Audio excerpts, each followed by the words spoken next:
Li Zozanên Herêma Wanê mîna her sal koçerî berdewam e. Îsal jî bi destpêka biharê koçer ji deverên germ berê xwe dana zozanên hînîkên derdora behra Wanê. Koçer de heya dawiya demsala payîzê li van zozanan, benîr, mast û berhemên din hilberînin. Zozanên Gola Keşişê ku dikeve roşilatê Çiyayê Erekê her sal komên koçeran dihewîne. Li Zozana Gola Keşişê jiyan di nava konan da serê sibê li ger derketina rojê dest pê dike û heta roj ava dibe kar û barê koçeriyê berdewam dike.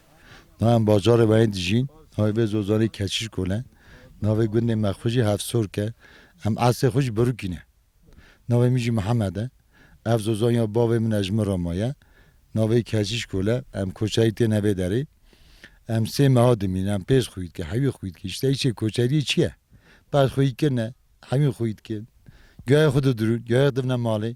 Zilamên Zozanê bi destpêka rojê dest bi şivaniyê dikin û sewalan diçerînin.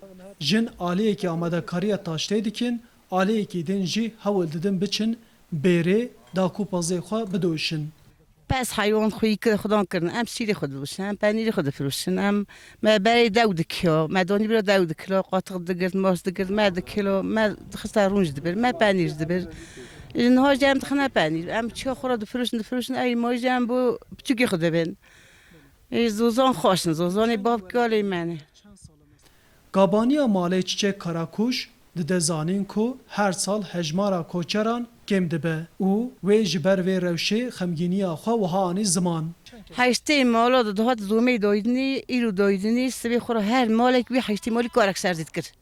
بگمان همی هر مالک کارک سردید کرد دانی خورا سیل خو کشت کردن نان خو سیل دپاتن گوشت سیل دپاتن گش که همی دخورن کیف دکرن زوج های هبو کیف های هبو این ها دم مال بین قدر قیمت زحبو قدر مزن هبو یه انسان مزن هبو Ji bilê koçeran hejmarek geştiyar jî ji ber bedewiya Gola Keşişê serdana vê zozanê dikin. Xaşe, gele gele xaşe. Rojê cumartecî pazdar hemen nîvê wanê tê viran, bona gezmaxî, bona çûnî bûna hatinê. Ava Gola Hêşîn û kulîlkên zer yên zozanên Keşişê li benda we geştiyaran e. Arif Aslan, Dengê Amerîka, Wan.